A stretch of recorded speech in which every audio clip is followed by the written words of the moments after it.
let's get to the title of the stream. I said, will the 49ers add a player before the trade deadline?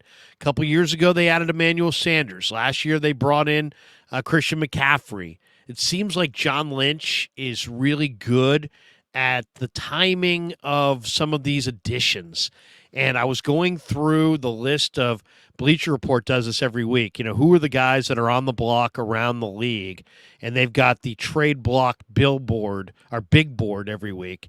And they've got a number of interesting guys on the board. Their honorable mentions are Josh Uche from New England, McCole Hardman from the Jets, T. Higgins of the Bengals, Derrick Henry of the Titans, Derek Barnett of the Eagles. Then their top 10 are Frank Clark of the Broncos, edge rusher. Of course, Niners just brought in Randy Gregory. We'll get to him. Garrett Bowles of the Broncos, offensive tackle. There's very few out there. Leonard Williams of the Giants, the defensive tackle. Mike Gesicki from the Patriots, the tight end. Jeremy Chin, the nickelback from Carolina. We'll get to him. Hunter Renfrow from the Raiders. Chase Young from the Commanders. Jerry Jeudy from the Broncos. Danielle Hunter from the Vikings, and number one guy on the trade front is Brian Burns, the edge rusher from the Carolina Panthers.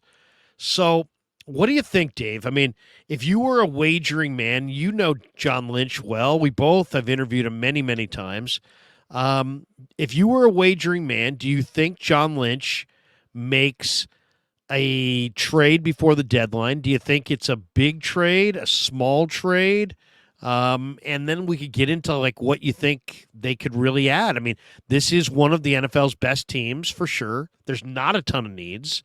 What are the needs from what you see before we get into whether or not he'll do it? What needs do the Niners have right now? Well, they've already made a trade, first of all, with Randy Gregory, and we've been talking about this last week before they made the trade. They have a track record of making trades. I think this is the most aggressive front office in football. Every single season that they've been in power, except for 2018, they have made a pre-deadline trade. Garoppolo 2017, Emmanuel Sanders 2019, Jordan Willis 2020, Charles Omenihu 2021, Christian McCaffrey 2022, Randy Gregory 2023. And Randy Gregory's a big deal because this guy, over the past 3 seasons, in each of the past 3 seasons, he's delivered top 10 pass rushing productivity metrics for edge rushers. So this is a good player. I would say he's a B-list edge rusher. He's not in your Nick Bosa, Myles Garrett, because the 49ers are playing the Browns this week. He's not in that category, but I think he's firmly in that B-list category when he's healthy. And I asked him today,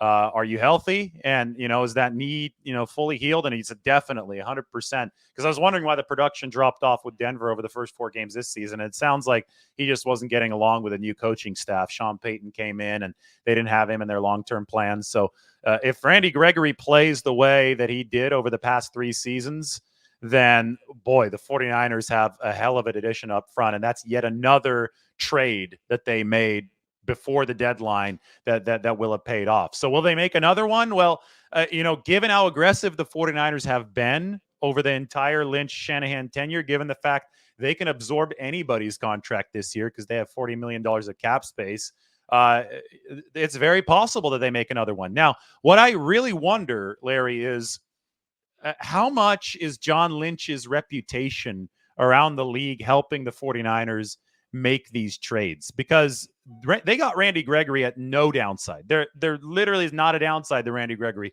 Denver's almost like a free pickup. Yeah, it's a free pickup. It's a pick swap between a 6 and a 7, and the Broncos are going to be a very low 7, and the 49ers are going to be high 6, right? So lower opposite in the round. I mean, yeah, opposite. So anyway, there's not going to be a difference, a tangible difference in the pick value that they lost. Denver's paying his salary.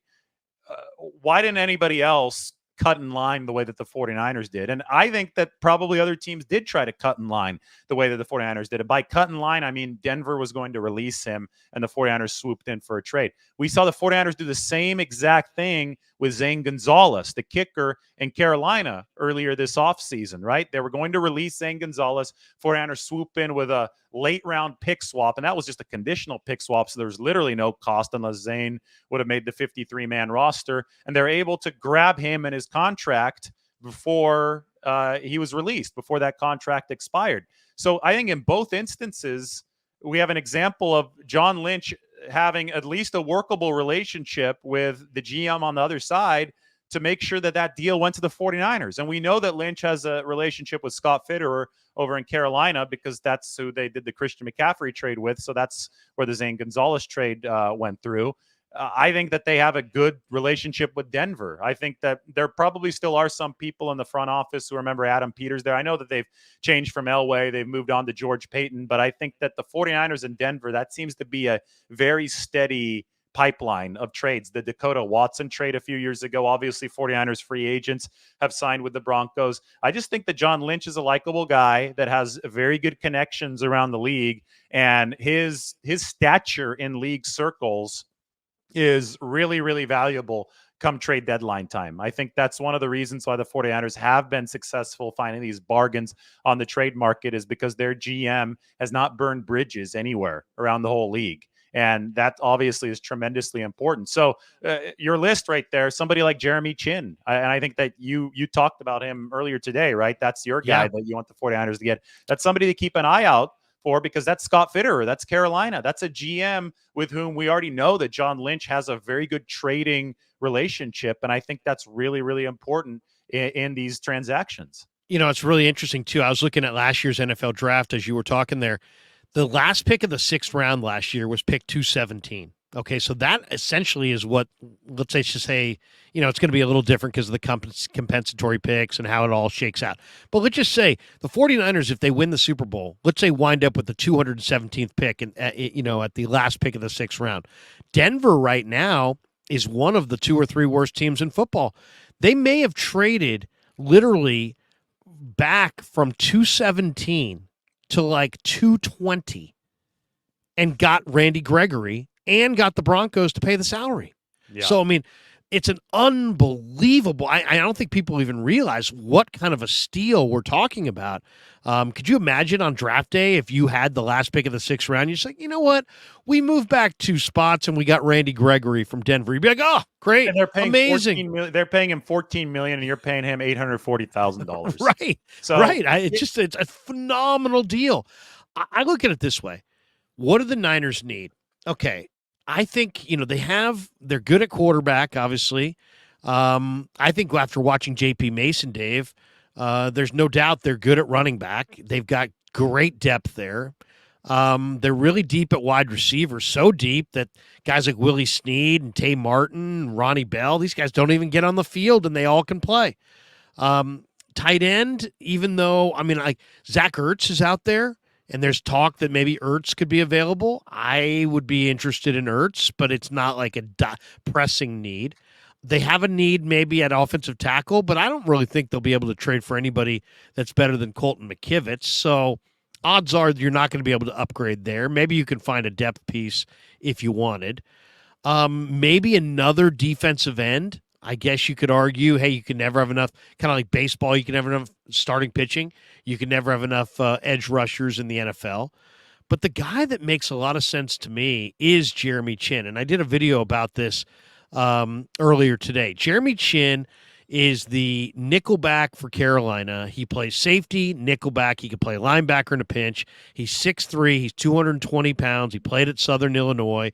The guy's a freak of nature athlete. 4.45 speed, 153 10-yard split, 41.5-inch vertical, 20 reps on the bench press. I mean, this guy's really, really a good player, and he's playing that big nickel, which Isaiah Oliver was brought in to play. But also Steve Wilks, who's in Carolina, had him last year. Wilks, we know, loves to be creative in his coverages and creative in his blitz packages, and Chinn is an awesome blitzer.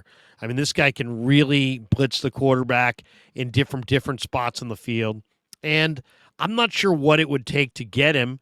You kind of gave me a little bit of the breakdown before the show. He had, would you say 90 snaps out of the slot, 60 in the box? Is that what you said? Yeah, 60 in that kind of glorified linebacker box position this year. Played safety earlier in his career, is on the final year of his rookie contract. But as the league has evolved, we've seen the nickel get bigger again, right? Because the slot receiver position has gotten bigger.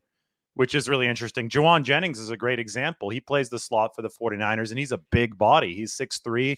So I think the 49ers actually were one of the teams spearheading this big slot revolution on offense. It's not just the Wes Welkers of the world anymore, right? When the Patriots were running the really small, shifty slot guys, you got the big slots blocking. That's helping spearhead some rushing attacks because Jawan Jennings is a great run blocker. But anyway, teams need to find a way to match up with these big slots. So you've seen the nickel position get bigger.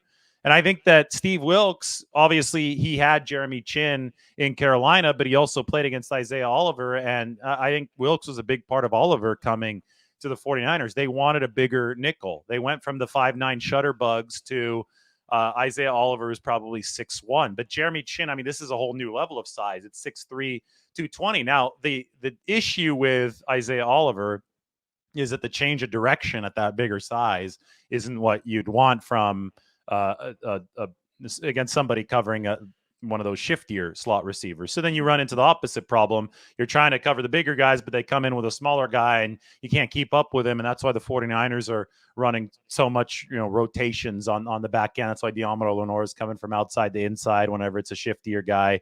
The Cowboys with Kevontae Turpin, speaking of shifty slot receivers, he's 153 pounds.